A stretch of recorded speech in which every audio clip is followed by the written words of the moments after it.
ಎಲ್ಲರಿಗೂ ನಮಸ್ಕಾರ ಸ್ನೇಹಿತರೆ. ನಾವು ದೇವರನ್ನ ಹೇಗೆ ಶ್ರದ್ಧಾ ಭಕ್ತಿಯಿಂದ ಪೂಜಿಸುತ್ತೇವೋ ಹಾಗೆ ಹೊಸ್ತಿಲು ಪೂಜೆಯನ್ನು ಕೂಡ ಮಾಡಲಾಗುತ್ತದೆ. ಮನೆಯ ಹೊಸ್ತಿಲಿನ ಮೇಲೆ ಲಕ್ಷ್ಮೀ ದೇವಿ ನೆಲೆಸಿರುತ್ತಾಳೆ ಎಂಬುದು ಅನೇಕರಿಗೆ ತಿಳಿದೇ ಇರುತ್ತದೆ. ಆದರೆ ಹೊಸ್ತಿಲಲ್ಲಿ ದರಿದ್ರ ಲಕ್ಷ್ಮಿಯು ನೆಲೆಸಿರುತ್ತಾಳೆ ಎಂಬುದು ನಿಮಗೆ ತಿಳಿದಿದೆಯೇ? ನಾವು ಮನೆಯಲ್ಲಿ ಒಳ್ಳೆಯ ಕೆಲಸಗಳನ್ನು ಮಾಡುವಾಗ, ಲಕ್ಷ್ಮೀ ದೇವಿಗೆ ಪ್ರಿಯವಾದಂತಹ ಕೆಲಸಗಳನ್ನು ಮಾಡಿದಾಗ ಹೊಸ್ತಿಲಲ್ಲಿ ಕುಳಿತಿದ್ದ ಲಕ್ಷ್ಮೀ ದೇವಿಯು ನಮ್ಮ ಮನೆಯನ್ನು ಪ್ರವೇಶಿಸುತ್ತಾಳೆ. ಅದೇ ಮನೆಯಲ್ಲಿ ಅನಾಚಾರ ಮಾಡಿದಾಗ ಅಲಕ್ಷ್ಮಿ ಅಥವಾ ದರಿದ್ರ ಲಕ್ಷ್ಮಿಯು ಮನೆಯನ್ನು ಪ್ರವೇಶಿಸುತ್ತಾಳೆ. ಈ ಲಕ್ಷ್ಮೀ ದೇವಿಯನ್ನು ಒಲಿಸಿಕೊಳ್ಳುವುದಕ್ಕಾಗಿ ಹಾಗೂ ಲಕ್ಷ್ಮೀ ದೇವಿಯನ್ನು ಮನೆಗೆ ಆಹ್ವಾನಿಸುವುದಕ್ಕಾಗಿ ಪ್ರತಿನಿತ್ಯವೂ ಹೊಸ್ತಿಲ ಪೂಜೆಯನ್ನು ಮಾಡಲಾಗುತ್ತದೆ. ಹೊಸ್ತಿಲು ಪೂಜೆಯನ್ನು ಮಾಡುವುದು ಹೇಗೆ ಎಂಬುದನ್ನು ನಾವಿಲ್ಲಿ ತಿಳಿದುಕೊಳ್ಳೋಣ. ನಿಮ್ಮ ಮನೆಯ ಹೊಸ್ತಿಲಿನ ಮೇಲ್ಭಾಗದಲ್ಲಿ ಒಂದು ವಸ್ತುವನ್ನು ಇಟ್ಟು ಈ ದೇವರನ್ನು ಸ್ಮರಿಸಿಕೊಂಡ್ರೆ ಒಂದೇ ವಾರದಲ್ಲಿ ಕಷ್ಟಗಳಿಂದ ಮುಕ್ತಿ ದೊರೆಯುತ್ತದೆ. ಹಣದ ಸಮಸ್ಯೆ, ನೆಗೆಟಿವ್ ಶಕ್ತಿಗಳು ಮನೆಯಲ್ಲಿ ತಾಂಡವವಾಡುತ್ತಿದ್ದರೆ ಮನೆ ಒರೆಸುವಂತಹ ನೀರಿಗೆ ಯಾವ ಕಡ್ಡಿಯನ್ನು ಹಾಕಬೇಕು, ಕೋರಿಕೆಯನ್ನು ಒಂದು ಪೇಪರ್ ಮೇಲೆ ಬರೆದು ಮನೆಯಲ್ಲಿ ಎಲ್ಲಿಟ್ಟರೆ ಕೋರಿಕೆಗಳು ಶೀಘ್ರವಾಗಿ ನೆರವೇರುತ್ತದೆ ಎಂದು ಇವತ್ತಿನ ಈ ವಿಡಿಯೋದಲ್ಲಿ ಸಂಪೂರ್ಣವಾಗಿ ತಿಳಿಸಿಕೊಡ್ತೀವಿ. ಬನ್ನಿ. ಅದಕ್ಕೂ ಮುಂಚೆ ನೀವಿನ್ನು ಚಾನಲ್ಗೆ ಸಬ್ಸ್ಕ್ರೈಬ್ ಆಗಿಲ್ಲ ಅಂದರೆ ಈಗಲೇ ಸಬ್ಸ್ಕ್ರೈಬ್ ಆಗಿ, ಹಾಗೆ ವಿಡಿಯೋಗೆ ಲೈಕ್ ಮಾಡಿ, ವಿಡಿಯೋ ಸ್ಕಿಪ್ ಮಾಡದೆ ಕೊನೆ ತನಕ ನೋಡಿ. ಎಲ್ಲರೂ ಭಕ್ತಿಯಿಂದ ಜೈ ಗಜಲಕ್ಷ್ಮಿ ಅಂತ ಕಮೆಂಟ್ ಮಾಡಿ. ಲಕ್ಷ್ಮೀ ದೇವಿಯ ಅನುಗ್ರಹಕ್ಕೆ ನಾವು ವಾಸಿಸುವಂತಹ ಮನೆಯ ಮುಖ್ಯದ್ವಾರ ಬಹು ಮುಖ್ಯವಾಗುತ್ತದೆ. ಮನೆಯ ಮುಖ್ಯದ್ವಾರದಲ್ಲಿ ಈ ವಿಶೇಷ ಕೆಲಸಗಳನ್ನು ಮಾಡಿದರೆ ಸ್ವತಃ ಶ್ರೀ ಮಹಾಲಕ್ಷ್ಮಿಯೇ ಮನೆಗೆ ಪ್ರವೇಶಿಸಿ ಶಾಶ್ವತವಾಗಿ ನೆಲೆಸುತ್ತಾಳೆ. ಹೊಸ್ತಿಲು ಮನೆಯ ಆಗಮನದ ದ್ವಾರ. ಯಾರೇ ಮನೆಯನ್ನು ಪ್ರವೇಶಿಸಬೇಕಾದರೂ ಹೊಸ್ತಿಲಿನಿಂದಲೇ ಮನೆಯನ್ನು ಪ್ರವೇಶಿಸಬೇಕಾಗುತ್ತದೆ. ಮನೆಯ ಒಳಗೆ ಕೆಡುಕಾಗಲಿ ಅಥವಾ ಒಳಿತಾಗಲಿ ಬರುವುದು ಈ ಪ್ರವೇಶ ದ್ವಾರ ಅಥವಾ ಹೊಸ್ತಿಲಿನಿಂದಲೇ. ಈ ಕಾರಣಕ್ಕಾಗಿ ಹೊಸ್ತಿಲಿನಲ್ಲಿ ಒಳಿತು ಕೆಡುಕು ಎರಡೂ ಇರುತ್ತದೆ. ಅಂದರೆ ಒಳಿತಾಗಿ ಲಕ್ಷ್ಮೀ ದೇವಿ ಹಾಗೂ ಕೆಡುಕಾಗಿ ಅಲಕ್ಷ್ಮಿ ಅಥವಾ ದರಿದ್ರ ಲಕ್ಷ್ಮಿ ಇರುತ್ತಾಳೆ. ಹೊಸ್ತಿಲಿನ ಎರಡೂ ಬದಿಗಳಲ್ಲಿ ಇವರಿಬ್ಬರು ಅಭಿಮುಖವಾಗಿ ಕುಳಿತುಕೊಂಡಿರುತ್ತಾರೆ. ದರಿದ್ರ ಲಕ್ಷ್ಮಿಯನ್ನ ಮನೆಯಿಂದ ಹೊರಹಾಕಿ ಲಕ್ಷ್ಮೀ ದೇವಿಯನ್ನ ಮನೆಗೆ ಆಹ್ವಾನಿಸುವುದಕ್ಕಾಗಿ ನಾವು ನಿತ್ಯವೂ ಹೊಸ್ತಿಲನ್ನು ಪೂಜಿಸುತ್ತೇವೆ. ಇನ್ನು ಕೆಲವೆಡೆ ಬಲಭಾಗದಲ್ಲಿ ಶ್ರೀದೇವಿ, ಎಡಭಾಗದಲ್ಲಿ ಭೂದೇವಿ ಮತ್ತು ಮಧ್ಯದಲ್ಲಿ ನಾರಾಯಣ ನೆಲೆಸಿರುತ್ತಾರೆ ಎಂದು ಹೇಳಲಾಗುತ್ತದೆ. ಮೊಟ್ಟ ಮೊದಲನೆಯದಾಗಿ ನಿಮ್ಮ ಮನೆಯ ಹೊಸ್ತಿಲಿಗೆ ಪ್ರತಿ ಶುಕ್ರವಾರ ಅಥವಾ ಶುಕ್ರವಾರದ ದಿನ ಆರಂಭಿಸಿ ನಿತ್ಯವೂ ಈ ಕೆಲಸವನ್ನು ಮಾಡ್ತಾ ಬಂದರೆ ವಿಶೇಷವಾಗಿ ಮಹಾಲಕ್ಷ್ಮೀ ದೇವಿಯನ್ನೇ ಮನೆಗೆ ಕರೆದಂತಾಗುತ್ತದೆ. ಮನೆಯಲ್ಲಿರುವ ಎಲ್ಲ ದಾರಿದ್ರ್ಯಗಳು ತೊಲಗಿ ಹಣಕಾಸಿನ ತೊಂದರೆಗಳು ಕ್ರಮಕ್ರಮವಾಗಿ ದೂರವಾಗುತ್ತದೆ. ಸರಿಯಾಗಿ ಕೈನಲ್ಲಿ ದುಡ್ಡು ನಿಲ್ಲೋದಿಲ್ಲ. ಸಂಪಾದನೆ ಮಾಡಿದ ಹಣದಿಂದ ಜೀವನ ಏಳಿಗೆ ಕಾಣುತ್ತಿಲ್ಲ. ಸಾಲಗಳು ಹೆಚ್ಚಾಗಿವೆ ಅಂದರೆ ಒಂದು ಲೋಟ ನೀರನ್ನು ತೆಗೆದುಕೊಂಡು ನಿಮ್ಮ ಇಷ್ಟ ದೇವರನ್ನು ಸ್ಮರಿಸಿಕೊಳ್ಳಬೇಕು. ನಿಮ್ಮ ಕೈನಲ್ಲಿ ಒಂದು ಲೋಟ ನೀರನ್ನು ಹಿಡಿದು ಆ ನೀರಿಗೆ ಅಭಿಮಂತ್ರಿಸಬೇಕು. ಇಷ್ಟ ದೇವರನ್ನು ನೆನೆಸಿಕೊಳ್ಳುತ್ತಾ, ಉದಾಹರಣೆಗೆ ಮಹಾಲಕ್ಷ್ಮೀ ದೇವಿ ಇಷ್ಟ ದೇವರಾದರೆ ಲಕ್ಷ್ಮೀ ದೇವಿಯನ್ನು, ವಿಷ್ಣುವಾದರೆ ವಿಷ್ಣುವನ್ನು, ಗಣೇಶನಾದರೆ ಗಣೇಶನನ್ನು, ಶಿವನಾದರೆ ಶಿವ, ಹೀಗೆ ಇಷ್ಟ ದೇವರನ್ನು ನೆನೆಸಿ ಪರಮ ಪವಿತ್ರವಾದ ಆ ನೀರಿನಿಂದ ಈ ಪ್ರಾರ್ಥನೆಯನ್ನು ಮಾಡಿಕೊಳ್ಳುತ್ತಿದ್ದೇವೆ. ಲಕ್ಷ್ಮೀ ಸ್ವರೂಪವಾದ ಈ ಹೊಸ್ತಿಲ ಮೂಲಕ ಮಹಾಲಕ್ಷ್ಮಿಯ ಆಗಮನವಾಗಬೇಕು, ಕಷ್ಟಗಳೆಲ್ಲ ಆಗಬೇಕೆಂದು ಪ್ರಾರ್ಥಿಸುತ್ತಾ ಅದೇ ನೀರನ್ನು ಹೊಸ್ತಿಲ ಮೇಲೆ ಹಾಕುತ್ತಾ ನಿಮ್ಮ ಕೈಗಳಿಂದ ಹೊಸ್ತಿಲನ್ನು ಒರೆಸಬೇಕು. ಸ್ವಲ್ಪ ನೀರನ್ನು ಆ ಲೋಟದಲ್ಲಿ ಉಳಿಸಿಕೊಂಡು ಉಳಿದಂಥ ಸ್ವಲ್ಪ ನೀರನ್ನು ನಿಮ್ಮ ಕೈನಿಂದ ಮನೆಯ ಎಲ್ಲ ಕಡೆಯೂ ಪ್ರೋಕ್ಷಣೆ ಮಾಡಬೇಕು. ನೀರಿಗೆ ವಿಶೇಷ ಶಕ್ತಿ ಇರುತ್ತದೆ. ನೀರಿನಿಂದ ಈ ಚಿಕ್ಕ ತಂತ್ರವನ್ನು ಮಾಡೋದ್ರಿಂದ ಮನೆಯಲ್ಲಿ ಒಂದೊಂದೇ ಬದಲಾವಣೆಗಳು ಉಂಟಾಗುತ್ತೆ. ಎಷ್ಟೋ ಜನರು ಈ ಪರಿಹಾರವನ್ನು ಪಾಲಿಸಿ ಇಂದಿಗೂ ಒಳಿತನ್ನು ಕಾಣುತ್ತಿದ್ದಾರೆ. ಹಣಕಾಸು ಕೈನಲ್ಲಿ ನಿಲ್ಲೋದಿಲ್ಲ. ಸಂಪಾದನೆ ವೃದ್ಧಿಯಾಗಿ ಶ್ರೀಮಂತಿಕೆ ಕಾಣಲು, ಸುಖ, ಸಂತೋಷ, ನೆಮ್ಮದಿ ಶಾಶ್ವತವಾಗಿ ನಿಲ್ಲಿಸಲು ಈ ನೀರಿನ ತಂತ್ರ ಅದ್ಭುತವಾಗಿ ಕೆಲಸ ಮಾಡುತ್ತದೆ. ಹಾಗೆಯೇ ಈ ನೀರಿನ ತಂತ್ರವನ್ನು ಮಾಡಬೇಕಾದ್ರೆ ಪುಣ್ಯ ನದಿಗಳ ಹೆಸರನ್ನು ಹೇಳಿ ಮಾಡಿದರೆ ವಿಶೇಷ ಫಲಗಳು ಸಿಗುತ್ತದೆ. ಇನ್ನು ಎರಡನೆಯದಾಗಿ, ಅಷ್ಟಲಕ್ಷ್ಮಿಯರಲ್ಲಿ ಧಾನ್ಯಲಕ್ಷ್ಮಿ ಅನುಗ್ರಹ ಇರುವ ಮನೆಯಲ್ಲಿ ಸಿರಿ ಸಂಪತ್ತುಗಳು ತುಂಬಿ ತುಳುಕುತ್ತದೆ. ಧಾನ್ಯಲಕ್ಷ್ಮಿ ದೇವಿಯ ಅನುಗ್ರಹ ಸದಾ ಮನೆಗೆ ಲಭಿಸಲು, ಅಷ್ಟೈಶ್ವರ್ಯ ಭೋಗಭಾಗ್ಯಗಳು ಮನೆಯಲ್ಲಿ ಹಂತ ಹಂತವಾಗಿ ವೃದ್ಧಿಯಾಗಲು ಮನೆಯ ಮುಖ್ಯದ್ವಾರದಲ್ಲಿ ಸದಾ ಭತ್ತದ ತೋರಣ ಕಟ್ಟಬೇಕು. ಇದರಿಂದ ಮನೆಗೆ ಒಂದು ಅದ್ಭುತ ಪಾಸಿಟಿವ್ ಶಕ್ತಿ ಏರ್ಪಡುತ್ತದೆ. ಅಷ್ಟಲಕ್ಷ್ಮಿಯರಲ್ಲಿ ಧಾನ್ಯಲಕ್ಷ್ಮಿಯ ಕೃಪೆ ಪ್ರಾಪ್ತಿಯಾಗಿ ಮನೆಯೆಲ್ಲ ಎಂದಿಗೂ ಧಾನ್ಯ ಹಾಗೂ ಐಶ್ವರ್ಯಕ್ಕೆ ಕೊರತೆಗಳು ಉಂಟಾಗುವುದಿಲ್ಲ. ಈ ಭತ್ತದ ತೋರಣದಿಂದ ಮನೆಗಿರುವ ಸರ್ವ ದೋಷಗಳು ದೂರವಾಗುತ್ತದೆ. ಮನೆಯ ಸದಸ್ಯರು ಈ ಭತ್ತದ ತೋರಣದ ಕೆಳಗಡೆ ನಿತ್ಯವೂ ಓಡಾಡುವುದರಿಂದ ಮಾನಸಿಕ ನೆಮ್ಮದಿ ಹಾಗೂ ಕಾರ್ಯಸಿದ್ಧಿ ಉಂಟಾಗುತ್ತದೆ. ಕಷ್ಟಗಳು ದೂರವಾಗಲು ವಿಶೇಷ ಮಾರ್ಗಗಳು ತೆಗೆದುಕೊಳ್ಳುತ್ತವೆ. ಇನ್ನು ಮೂರನೆಯದಾಗಿ, ಮನೆ ಒರೆಸುವಂತಹ ನೀರಿಗೆ ಹಸುವಿನ ಸಗಣಿಯನ್ನು ಬೆರೆಸಿ ಮನೆಯನ್ನು ಒರೆಸುತ್ತಾ ಬಂದರೆ ಮನೆಯಲ್ಲಿನ ಎಲ್ಲ ನಕಾರಾತ್ಮಕ ಶಕ್ತಿಗಳು ತೊಲಗಿ ಮಹಾಲಕ್ಷ್ಮಿ ದೇವಿಯ ಜೊತೆಗೆ ಸಕಲ ದೇವತಾ ಸ್ವರೂಪವಾದಂತಹ ಗೋಮಾತೆಯ ಕೃಪೆ ಲಭಿಸುತ್ತದೆ. ಆದರೆ ಎಲ್ಲರಿಗೂ ಈಗಿನ ಕಾಲದಲ್ಲಿ ಹಸುವಿನ ಸಗಣಿ ದೊರೆಯುವುದಿಲ್ಲ. ಆದ್ದರಿಂದ ವಾರಕ್ಕೆ ಒಂದು ಸಲವಾದರೂ ಒಂದೇ ಒಂದು ದರ್ಬೆ ಕಡ್ಡಿಯನ್ನು ಮನೆ ಒರೆಸ್ತಕ್ಕಂಥ ನೀರಿಗೆ ಬೆರೆಸಿ ಆ ನೀರಿನಿಂದ ಮನೆ ಒರೆಸಿದರೆ ಎಂತೆಂಥ ದೋಷಗಳು, ನೆಗೆಟಿವ್ ಶಕ್ತಿಗಳು ಮನೆಯಲ್ಲಿದ್ದರೆ ಹೊರಟು ಹೋಗುತ್ತದೆ. ಪ್ರತಿ ಹೋಮ ಹವನ ಇಂದು ಪೂಜೆಗಳಿಗೆ ದರ್ಬೆ ಕಡ್ಡಿ ಬೇಕೇ ಬೇಕು. ಗ್ರಹಣ ಕಾಲದಲ್ಲಿ ಆಹಾರ ಹಾಗೂ ಕೆಟ್ಟ ಕಿರಣಗಳಿಂದ ರಕ್ಷಿಸಲು ದರ್ಬೆ ಕಡ್ಡಿಯನ್ನು ಬಳಸಲಾಗುತ್ತದೆ. ಅಂತಹ ದರ್ಬೆಯನ್ನು ಮನೆ ಒರೆಸುವ ನೀರಿಗೆ ಬೆರೆಸಿ ಒರೆಸಿದರೆ ಮನೆಯಲ್ಲಿ ಎಷ್ಟು ಬದಲಾವಣೆಗಳು ಉಂಟಾಗುತ್ತದೆ. ಮನೆಯಲ್ಲಿ ಕುಟುಂಬ ಕಲಹಗಳು ಇರುವುದಿಲ್ಲ. ಅಂದುಕೊಂಡಂಥ ಕೆಲಸಗಳು ಅಂದುಕೊಂಡಂತೆ ನಡೆಯುತ್ತಾ ಹೋಗುತ್ತದೆ. ಆ ಮನೆಯಲ್ಲಿ ಎಂದಿಗೂ ಪಾಸಿಟಿವ್ ಶಕ್ತಿ ಇದ್ದೇ ಇರುತ್ತದೆ. ಇನ್ನು ನಾಲ್ಕನೆಯದಾಗಿ, ಮನೆಯ ಮುಖ್ಯದ್ವಾರದ ಮೇಲ್ಭಾಗದಲ್ಲಿ ವಾಸ್ತು ಹನುಮಂತನ ಫೋಟೋ ಏರ್ಪಾಡು ಮಾಡಿಕೊಳ್ಳಬೇಕು. ಇದರಿಂದ ಮನೆಗಿರುವ ಎಂಥದ್ದೇ ವಾಸ್ತು ದೋಷಗಳಿದ್ದರೂ ಕಳೆದು ಅಷ್ಟೈಶ್ವರ್ಯ ಲಭಿಸುತ್ತದೆ. ಮನೆಯವರಿಗೆ ಎಂದಿಗೂ ಕೂಡ ಹಣದ ಕೊರತೆ, ಆರೋಗ್ಯ ಹಾಗೂ ಮಾನಸಿಕ ಚಿಂತೆಗಳು ಎದುರಾಗುವುದಿಲ್ಲ. ದುಡಿಯುವ ಮನುಷ್ಯನಿಗೆ ನೆಮ್ಮದಿ ಎನ್ನುವುದು. ಇನ್ನು ನಾಲ್ಕನೆಯದಾಗಿ, ಮನೆಯ ಮುಖ್ಯದ್ವಾರದ ಮೇಲ್ಭಾಗದಲ್ಲಿ ವಾಸ್ತು ಹನುಮಂತನ ಫೋಟೋ ಏರ್ಪಾಡು ಮಾಡಿಕೊಳ್ಳಬೇಕು. ಇದರಿಂದ ಮನೆಗಿರುವ ಎಂಥದ್ದೇ ವಾಸ್ತು ದೋಷಗಳಿದ್ದರೂ ಕಳೆದು ಅಷ್ಟೈಶ್ವರ್ಯ ಲಭಿಸುತ್ತದೆ. ಮನೆಯವರಿಗೆ ಎಂದಿಗೂ ಕೂಡ ಹಣದ ಕೊರತೆ, ಆರೋಗ್ಯ ಹಾಗೂ ಮಾನಸಿಕ ಚಿಂತೆಗಳು ಎದುರಾಗುವುದಿಲ್ಲ. ದುಡಿಯುವ ಮನುಷ್ಯನಿಗೆ ನೆಮ್ಮದಿ ಎನ್ನುವುದು ಹೊಂದಿದ್ರೆ ಎಲ್ಲಿ ಹೇಗೆ ಬೇಕಾದರೂ ಹಣ ಸಂಪಾದನೆ ಮಾಡುತ್ತಾನೆ. ಮನೆಯ ಯಜಮಾನನಿಗೆ ನೆಮ್ಮದಿಯಾಗಿರಲು, ಆತನಿಗೆ ಹಣದ ಏಳಿಗೆ ಆಗಲು ವಾಸ್ತು ಹನುಮಾನ್ ವಿಶೇಷವಾಗಿ ಅನುಗ್ರಹಿಸುತ್ತಾನೆ. ವಾಸ್ತು ಪುರುಷನನ್ನು ತುಳಿಯುವ ಹಾಗೆ ವಾಸ್ತು ಹನುಮ ದರ್ಶನವನ್ನು ನೀಡುತ್ತಾನೆ. ಅಂತಹ ಫೋಟೋ ಮನೆಗೆ ತಂದು ಮೊದಲು ಹಾಲಿನಿಂದ, ನಂತರ ನೀರಿನಿಂದ ತೊಳೆದು ಒಂದು ಬಟ್ಟೆಯಲ್ಲಿ ಒರೆಸಿ ಅರಿಶಿನ, ಕುಂಕುಮ, ಗಂಧ, ಕೇಸರಿಯ ಬೊಟ್ಟನ್ನು ಇಟ್ಟು ನಂತರ ಮನೆಯ ಹೊರಭಾಗದಲ್ಲಿ ಜನರಿಗೆ ಕಾಣುವ ಹಾಗೆ ಹಾಕಬೇಕು. ವಾಸ್ತು ಹನುಮನ ಫೋಟೋ ಸಿಗಲಿಲ್ಲವೆಂದರೆ ವಾಸ್ತು ಪುರುಷನ ಫೋಟೋ ಬೇಕಾದರೂ ಹಾಕಿಕೊಳ್ಳಬಹುದು. ಈ ಫೋಟೋದಿಂದ ವಾಸ್ತು ದೋಷಗಳಿದ್ದರೂ ದೂರವಾಗುತ್ತದೆ. ಎಷ್ಟೋ ಜನ ವಾಸ್ತು ಸರಿಯಿಲ್ಲದ ಮನೆಯಲ್ಲಿ, ಬಾಡಿಗೆ ಮನೆಗಳಲ್ಲಿ ಅದರಲ್ಲೂ ವಾಸ ಮಾಡುತ್ತಿರುತ್ತಾರೆ. ಸಣ್ಣ ಪುಟ್ಟ ವಾಸ್ತು ಬದಲಾವಣೆಗಳನ್ನು ಮಾಡಿದರೂ ಕಷ್ಟಗಳು ಮಾತ್ರ ತಪ್ಪುತ್ತಿರುವುದಿಲ್ಲ. ಒಂದೊಂದು ರೂಪಾಯಿಗೂ ಸಂಕಷ್ಟ ಎದುರಾಗುತ್ತಲೇ ಇರುತ್ತದೆ. ಅಂಥವರು ವಾಸ್ತು ಹನುಮ ಅಥವಾ ವಾಸ್ತು ಪುರುಷನ ಫೋಟೋವನ್ನು ಮನೆಯ ಮುಂದೆ ಹಾಕಿ ಬದಲಾವಣೆಗಳನ್ನು ಗಮನಿಸುತ್ತಾ ಬನ್ನಿ. ವಾರಕ್ಕೆ ಒಂದು ಸಲ ಆ ಫೋಟೋಗೆ ಹಾಲು ಹಾಗೂ ನೀರಿನಿಂದ ತೊಳೆದು ಪೂಜೆ ಮಾಡುವುದನ್ನು ಮರೆಯಬಾರದು.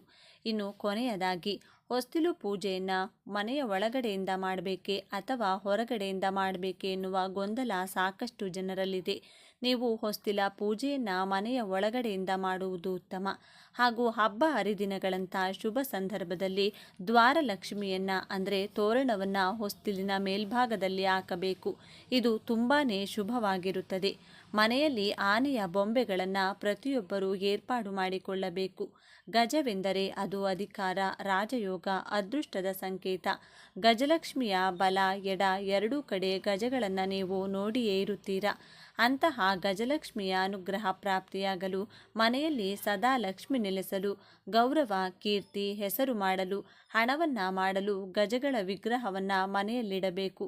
ಹೇಗಿಡಬೇಕು ಅಂತ ನೋಡೋದಾದರೆ, ಮನೆಯಲ್ಲಿ ಲಕ್ಷ್ಮೀ ದೇವಿಯ ಫೋಟೋ ಅಥವಾ ವಿಗ್ರಹದ ಎರಡೂ ಕಡೆ ಚಿಕ್ಕ ಚಿಕ್ಕ ಆನೆಗಳ ವಿಗ್ರಹವನ್ನು ಇರಿಸಬೇಕು. ಒಂದು ಖಾಲಿ ಹಾಳೆಯ ಮೇಲೆ ಕೆಂಪು ಲೇಖನಿಯಿಂದ ನಿಮ್ಮ ಹಣದ ಕೋರಿಕೆಯನ್ನು ಬರೆದು ಮಂಗಳವಾರ ಅಥವಾ ಶುಕ್ರವಾರದ ದಿನದಂದು ಆನೆ ವಿಗ್ರಹದ ಕಾಲಿಗೆ ಕೆಂಪು ದಾರದ ಸಹಾಯದಿಂದ ನೀವು ಬರೆದಂಥ ಕೋರಿಕೆಯ ಪತ್ರವನ್ನು ಕಟ್ಟಬೇಕು. ಹೀಗೆ ಮಾಡೋದ್ರಿಂದ ಯಾವುದೇ ಒಂದು ರೂಪದಲ್ಲಿ ಮನೆಗೆ ಹಣ ಬಂದು ಸೇರುತ್ತದೆ. ನಷ್ಟಗಳು ಕಳೆದು ಅದೃಷ್ಟ ಪ್ರಾಪ್ತಿಯಾಗುತ್ತದೆ. ನೀವು ನಿಮ್ಮ ಹಣದ ಕೋರಿಕೆಗಳನ್ನು ಒಂದು ಖಾಲಿ ಕಾಗದದ ಮೇಲೆ ಬರಿಬೇಕಾದ್ರೆ ಈ ವಿಶೇಷವಾದ ಶ್ಲೋಕವನ್ನು 3 ಬಾರಿ ಅಥವಾ 21 ಬಾರಿ ಹೇಳಿಕೊಳ್ಳಬೇಕು. ಈ ಶ್ಲೋಕ ಈ ವಿಧವಾಗಿದೆ: ಓಂ ಶ್ರೀಂ ಹ್ರೀಂ ಶ್ರೀ ಮಹಾಲಕ್ಷ್ಮಿಯೈ ನಮಃ. ಸರ್ವಶಕ್ತಿಗಳನ್ನು ಹೊಂದಿರುವ ಎಲ್ಲ ಕಡೆ ವಾಸಿಸುವ ಗಜಗಳೇ, ನಿಮಗೆ ನನ್ನ ನಮಸ್ಕಾರ. ಎಲ್ಲ ಅಭಿಷ್ಟಗಳನ್ನು ನೆರವೇರಿಸಲು, ನನ್ನ ಕೋರಿಕೆಯನ್ನು ನೆರವೇರಿಸಲು ಈ ಶ್ಲೋಕದ ಮೂಲಕ ನಾನು ಪ್ರಾರ್ಥನೆಯನ್ನು ಮಾಡಿಕೊಳ್ಳುತ್ತಿದ್ದೇನೆ ಎಂಬುದು ಈ ಶ್ಲೋಕದ ಅರ್ಥವಾಗಿದೆ. ಈ ಶ್ಲೋಕವನ್ನು ಹೇಳಿಕೊಳ್ತಾ ಕಾಗದದ ಮೇಲೆ ಹಣಕಾಸಿನ ಸಮಸ್ಯೆಗಳನ್ನು ಬರೆದು ವಿಶೇಷವಾಗಿ ಗಜದ ಕಾಲಿಗೆ ಕಟ್ಟಬೇಕು. ನೋಡಿದ್ರಲ್ಲ, ಮನೆಯ ವಾಸ್ತು ದೋಷಗಳು ಕಳೆಯಲು, ಮನೆಗೆ ವಿಶೇಷವಾಗಿ ಧಾನ್ಯಲಕ್ಷ್ಮಿ, ಗಜಲಕ್ಷ್ಮಿ ದೇವಿಯ ಅನುಗ್ರಹ ಪ್ರಾಪ್ತಿಯಾಗಲು ಯಾವೆಲ್ಲ ವಿಶೇಷ ಕೆಲಸಗಳನ್ನು ಮನೆಯಲ್ಲಿ ಮಾಡಬೇಕು ಅಂತ ಇವತ್ತಿನ ಈ ವಿಡಿಯೋದಲ್ಲಿ ತಿಳಿಸಿಕೊಟ್ಟಿದ್ದೇವೆ.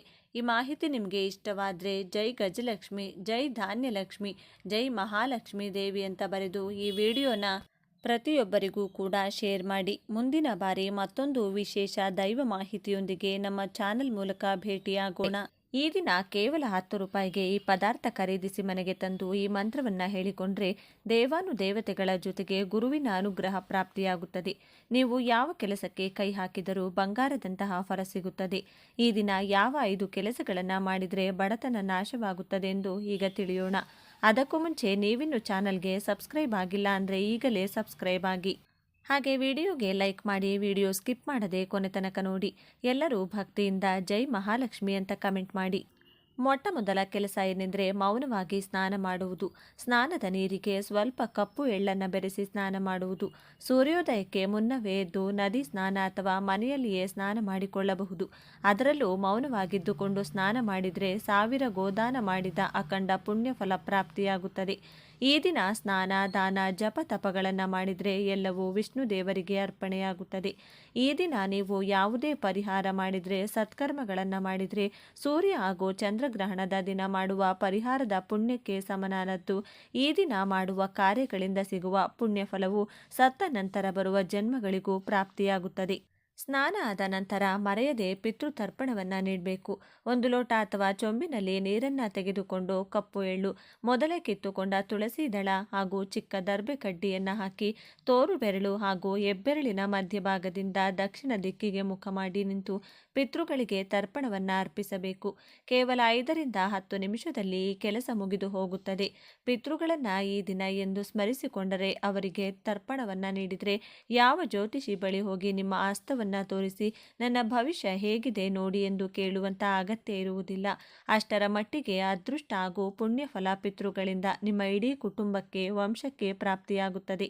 ಈ ದಿನವೇ ಆಚರಿಸಬೇಕು. ಈ ದಿನ ಅನ್ನದಾನ ಮಾಡೋದಾಗಿರಬಹುದು, ವಸ್ತ್ರದಾನ ಮಾಡೋದಾಗಿರಬಹುದು, ಶ್ವಾನಗಳಿಗೆ, ಇರುವೆಗಳಿಗೆ ಆಹಾರವನ್ನು ಹಾಕೋದಾಗಿರಬಹುದು, ಗೋಮಾತೆಗೆ ತರಕಾರಿ ಹಣ್ಣುಗಳನ್ನು ತಿನ್ನಿಸುವುದಾಗಿರಬಹುದು.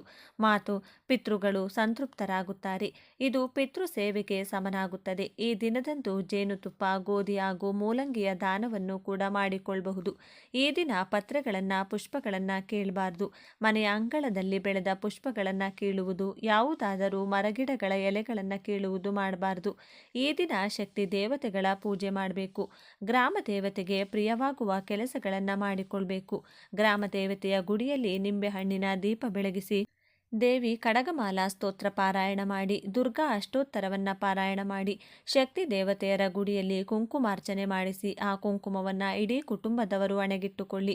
ಇದರಿಂದ ಶತ್ರುಬಾಧೆಗಳು ಕಳೆಯುತ್ತದೆ.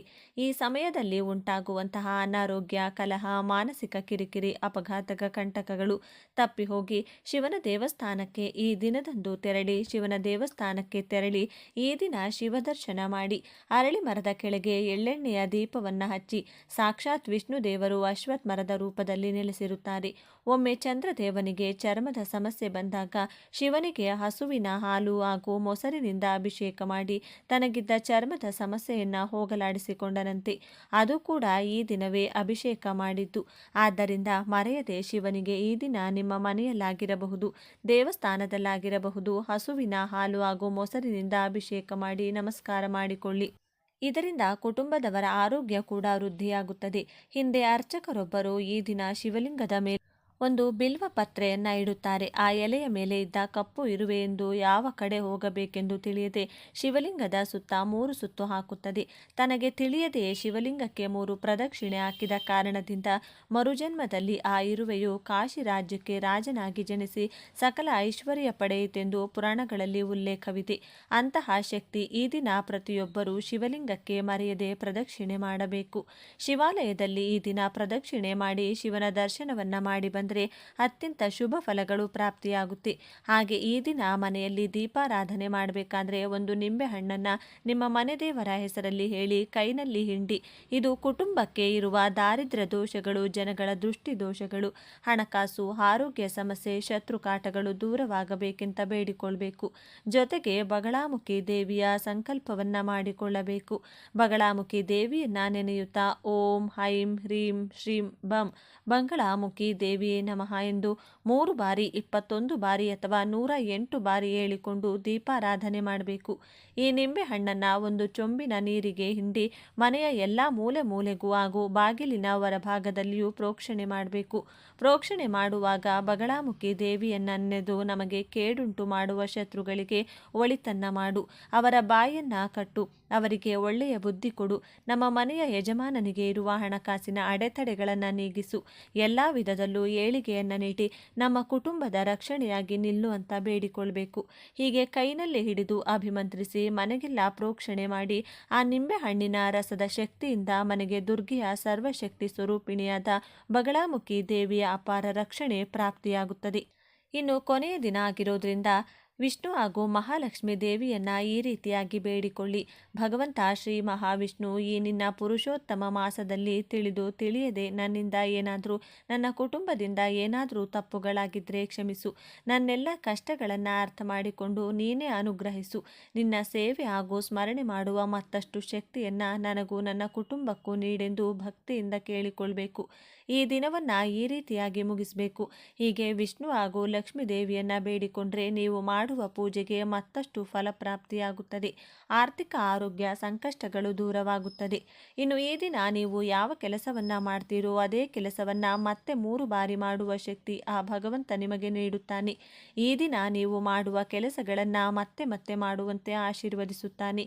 ಉದಾಹರಣೆಗೆ, ಯಾವುದಾದರೂ ದಾನ ಮಾಡ್ತೀರಾ, ಉತ್ತಮ ಕೆಲಸಗಳನ್ನು ಮಾಡ್ತೀರಾ, ಏನನ್ನಾದರೂ ನಿಮಗೋಸ್ಕರ ನಿಮ್ಮ ಕುಟುಂಬದವರಿಗೋಸ್ಕರ ಖರೀದಿ ಮಾಡ್ತೀರಾ, ಮನೆ ಆಗಿರಬಹುದು, ವಾಹನ ಆಗಿರಬಹುದು, ಭೂಮಿ ಆಗಿರಬಹುದು, ಇವುಗಳನ್ನು ಖರೀದಿ ಮಾಡಿದರೆ ಮತ್ತೆ ಮತ್ತೆ ಖರೀದಿ ಮಾಡುವಷ್ಟು ಶಕ್ತಿ ಹಾಗೂ ಅನುಗ್ರಹ ನಿಮಗೆ ಸಿಗುತ್ತದೆ. ದಾನಗಳಲ್ಲಿ ವಸ್ತ್ರದಾನ, ಅನ್ನದಾನ, ಯಾವುದೇ ರೀತಿಯ ದಾನಗಳನ್ನು ಮಾಡಿದರೆ ಮತ್ತೆ ಮತ್ತೆ ನಿಮಗೂ ಸಾಕಾಗಿ ಮತ್ತೊಬ್ಬರಿಗೆ ಹಂಚುವಷ್ಟು ಐಶ್ವರ್ಯವನ್ನು ದೇವರು ನೀಡುತ್ತಾನೆ. ಆದ್ದರಿಂದ ಈ ದಿನ ಮರೆಯದೆ ದಾನಗಳನ್ನು ಮಾಡಿ, ಆದಷ್ಟು ಉತ್ತಮ ಕೆಲಸಗಳನ್ನೇ ಮಾಡಿ. ಯಾವುದೇ ಕಾರಣಕ್ಕೂ ಸಾಲ ಮಾಡಬೇಡಿ, ಬಂಗಾರ ಗಿರವಿಗಿಡಬೇಡಿ. ಈ ಕೆಲಸಗಳು ಈ ದಿನ ಮಾಡಿದರೆ ಮತ್ತೆ ರಿಪೀಟ್ ಆಗುತ್ತದೆ. ಇದರ ಬದಲಿಗೆ ಮನೆಯಲ್ಲಿರುವಂತಹ ಬಂಗಾರದ ಎಲ್ಲ ಆಭರಣಗಳನ್ನು ಹೊರತೆಗೆದು ಅರಿಶಿದನದ ನೀರಿನಿಂದ 1 ಬಾರಿ ಶುದ್ಧ ಜಲದಿಂದ ಮತ್ತೊಂದು ಬಾರಿ ತೊಳೆದು ಒಣಬಟ್ಟೆಯಲ್ಲಿ ಒರೆಸಿ ಮಹಾಲಕ್ಷ್ಮಿಯ ಮುಂದಿಟ್ಟು ಪೂಜೆ ಮಾಡಿ ಮತ್ತೆ ಬೀರುವಿನ ಒಳಗೆ ಎತ್ತಿಡಿ. ಇದರಿಂದ ಮನೆಯಲ್ಲಿರುವ ಬಂಗಾರಕ್ಕಿರುವಂತಹ ನಕಾರಾತ್ಮಕ ಶಕ್ತಿಗಳು ದೂರವಾಗುತ್ತದೆ. ಮತ್ತೆ ಮತ್ತೆ ಬಂಗಾರ ಖರೀದಿಸುವ ಶಕ್ತಿ ನಿಮಗೆ ಸಿಗುತ್ತದೆ. ಈ ದಿನ ಬೆಳಿಗ್ಗೆ ಬೇಗ ಎದ್ದು ಸ್ನಾನ ಮಾಡಿ ಹಳದ ಬಣ್ಣದ ಬಟ್ಟೆಯನ್ನು ಧರಿಸಿ ಸೂರ್ಯ ದೇವರಿಗೆ ಆರ್ಘ್ಯ ನೀಡಿ ಒಂದು ಚಾಪೆ ಅಥವಾ ಮಣೆಯ ಮೇಲೆ ಕುಳಿತುಕೊಂಡು ಕಡಲೆ ಕಾಳುಗಳನ್ನು ಒಂದು ಬಟ್ಟಲಿಗೆ ಹಾಕುತ್ತಾ 108 ಬಾರಿ ಈ ವಿಶೇಷ ಮಂತ್ರವನ್ನು ಹೇಳಿಕೊಳ್ಳಿ. ನೀವೇನನ್ನು ಕೇಳಿಕೊಳ್ಳುವಿರೋ ಅದು ನಿಮಗೆ ಸಿದ್ಧಿಯಾಗುತ್ತದೆ. ಈ ಮಂತ್ರ ಈ ವಿಧವಾಗಿದೆ: ಓಂ ಐಂ ಹ್ರೀಂ ಶ್ರೀಂ ಕಂ ಹ್ರೀಂ ಐಂ ಪುಷ್ಯಮಹೇ ನಮಃ. ಮತ್ತೊಮ್ಮೆ ಹೇಳ್ತೀವಿ ಕೇಳಿ: ಓಂ ಐಂ ಬ್ರೀಂ ಶ್ರೀಂ ಕಂ ಹ್ರೀಂ ಐಂ ಪುಷ್ಯಮಯೇ ನಮಃ. ಬೀಜಾಕ್ಷರಗಳನ್ನು ಒಳಗೊಂಡಂಥ ಈ ಮಂತ್ರವನ್ನು ಮೊದಲು ಒಂದು ಕಾಗದದ ಮೇಲೆ ಅಥವಾ ಅರಳಿ ಎಲೆಯ ಮೇಲೆ ಬರೆದು ನಿಮ್ಮ ಇಷ್ಟ ದೇವರ ಮುಂದಿಟ್ಟು ನಮಸ್ಕಾರ ಮಾಡಿಕೊಳ್ಳಿ. ಈ ದಿನ ಮನೆಗೆ 21 ಆಗಿರಬಹುದು, 11 ಆಗಿರಬಹುದು, ಅರಿಶಿನದ ಕೊಂಬನ್ನು ತೆಗೆದುಕೊಂಡು ಬಂದು ಮಾಲೆಯ ರೀತಿ ತಯಾರಿಸಿ ನಿಮಗೆ ಇಷ್ಟವಾದ ಗುರುಗಳು, ಕೆಲವರಿಗೆ ದುರ್ಗೆ, ಇನ್ನು ಕೆಲವರಿಗೆ ರಾಯರು, ಕೆಲವರಿಗೆ ದತ್ತಾತ್ರೇಯ ಸ್ವಾಮಿ, ಶಿರಡಿ ಸಾಯಿಬಾಬಾ, ಗಣೇಶ, ವೆಂಕಟೇಶ್ವರ, ಆಂಜನೇಯ ಸ್ವಾಮಿ, ಹೀಗೆ ನಿಮಗೆ ಯಾವ ದೇವರು ಗುರುವಾರವಾಗಿ ಇಷ್ಟವಾಗಿರುತ್ತದೋ, ಇಷ್ಟದೇವರಾಗಿರುತ್ತಾರೋ ಅವರ ಫೋಟೋಗೆ ಅಥವಾ ಸಂಬಂಧಿಸಿದ ದೇಗುಲಕ್ಕೆ ಈ ಅರಿಶಿನದ ಕೊಂಬಿನ ಮಾಲೆಯನ್ನು ಅರ್ಪಿಸಿ. ಇದರಿಂದ ಗುರುವಿನ ಅಪಾರ ಅನುಗ್ರಹ ಸಿಗುತ್ತದೆ. ಆಗ ಕರ್ಮಫಲದಾತನಾದ ಶನಿದೇವರ ಜೊತೆಗೆ ನವಗ್ರಹಗಳ ಆಶೀರ್ವಾದ ನಿಮಗೆ ಬಹಳ ಸುಲಭವಾಗಿ ಸಿಗುತ್ತದೆ. ನಿಮ್ಮ ಇಷ್ಟ ಗುರುಗಳ ಮೂಲಕ ಯಾವುದಾದರೂ ಮಂತ್ರೋಪದೇಶಗಳನ್ನು ಪಡೆದಿದ್ದರೆ ಮಂತ್ರ ಜಪ ಆರಂಭಿಸಿ. ರಾಮಕೋಟಿ ಬರೆಯಲು ಆರಂಭಿಸುವುದಕ್ಕೆ ಕೂಡ ಈ ದಿನ ಸೂಕ್ತವಾಗಿದೆ. ರಾಮಾಯಣ, ಮಹಾಭಾರತ, ಭಗವದ್ಗೀತೆ ಕೇಳಲು ಈ ದಿನ ಆರಂಭಿಸಿ. ನಿಮ್ಮ ಇಷ್ಟ ಗುರುಗಳ ಚರಿತ್ರೆಯನ್ನು ಈ ದಿನ ಮರೆಯದೆ ಕೇಳಿ. ಮನೆಗೆ ತುಳಸಿ ಗಿಡ ಇಲ್ಲವೆಂದರೆ ತಪ್ಪದೆ ಈ ದಿನ ತನ್ನಿ. ತುಳಸಿಯ ಮುಂದೆ ಚಿಕ್ಕ ತುಪ್ಪದ ದೀಪವನ್ನು ಹಚ್ಚಿಟ್ರೆ ಅಷ್ಟೈಶ್ವರ್ಯ ಮನೆಗೆ ಪ್ರಾಪ್ತಿಯಾಗುತ್ತದೆ. ಒಂದು ಬಾಡಿಗೆ ಮನೆಯಿಂದ ಸ್ವಂತ ಮನೆಗೆ ಹೋಗಲು ಅಥವಾ ಒಂದು ಬಾಡಿಗೆ ಮನೆಯಿಂದ ಮತ್ತೊಂದು ಬಾಡಿಗೆ ಮನೆಗೆ ಹೋಗಲು ಈ ದಿನ ತುಂಬ ಶುಭವಾಗಿದೆ. ಈ ಅದ್ಭುತವಾದ ದಿನದಂದು ಗಣೇಶನ ಮೂರ್ತಿಯನ್ನು ಮನೆಗೆ ತಂದು ಪೂಜಿಸಲು ಆರಂಭ ಮಾಡಿದರೆ ಧನ ಧಾನ್ಯಾದಿಗಳಿಗೆ ಮನೆಯಲ್ಲಿ ಎಂದಿಗೂ ಕೊರತೆ ಉಂಟಾಗುವುದಿಲ್ಲ. ಅದೆಷ್ಟೋ ವರ್ಷಗಳಿಂದ ಇದ್ದ ಬಡತನ, ಅನಾರೋಗ್ಯ ದೂರವಾಗಿ ನೀವು ಕೇಳಿದ್ದಕ್ಕಿಂತಲೂ ಹೆಚ್ಚಿನ ಸುಖಜೀವನ ನಿಮಗೆ ಪ್ರಾಪ್ತಿಯಾಗುತ್ತದೆ. ಈ ದಿನ 5 ಅರಳಿ ಎಲೆಗಳಿಗೆ ಹಿಂದೆ ಹಾಗೂ ಮುಂದೆ 2 ಕಡೆ ಸಂಪೂರ್ಣ ಗಂಧವನ್ನು ಹಚ್ಚಿ ನಿಮ್ಮ 2 ಕೈಗಳಿಂದ ಹರಿಯುವ ನೀರಿನಲ್ಲಿ 5 ಎಲೆಗಳನ್ನು ಬಿಡಬೇಕು. ಯಾವಾಗ ನೀವು ಗಂಧ ಹಚ್ಚಿದ ಅರಳಿ ಎಲೆಗಳು ನೀರಿನ ಜೊತೆಗೆ ಹರಿದು ಹೋಗುತ್ತವೆ, ಈ ದಿನದಂದು ನಿಮ್ಮ ಆರ್ಥಿಕ ಸಮಸ್ಯೆಗಳು ನಿಮ್ಮಿಂದ ದೂರವಾಗುತ್ತದೆ. ₹1 ಖರ್ಚಿಲ್ಲದ ಈ ಪರಿಹಾರ ನಿಮಗೆ ಮುಂದಿನ ವರ್ಷದ ತನಕವೂ ಯಶಸ್ಸು, ದೊಡ್ಡ ಮಟ್ಟದ ಅದೃಷ್ಟವನ್ನು ನೀಡುತ್ತಲೇ ಇರುತ್ತದೆ.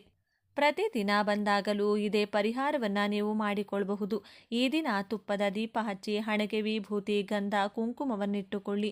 ಸಾಲದ ಸಮಸ್ಯೆ, ಕೋರ್ಟ್ ಕೇಸ್ ಸಮಸ್ಯೆ, ಮಾನಸಿಕ ಕಿರಿಕಿರಿ, ಮದುವೆ ವಿಳಂಬ, ಕೆಲಸಗಳಲ್ಲಿ ವಿಘ್ನ ಎಲ್ಲ ಸಮಸ್ಯೆಗೂ ಕಡಲೆಕಾಳನ್ನು ಈ ದಿನ ನೆನೆಸಿ ಕಡಲೆಕಾಳಿನ ಉಸ್ಲಿ ಪ್ರಸಾದ ಮಾಡಿ 4 ಜನರಿಗೆ ಹಂಚಿ.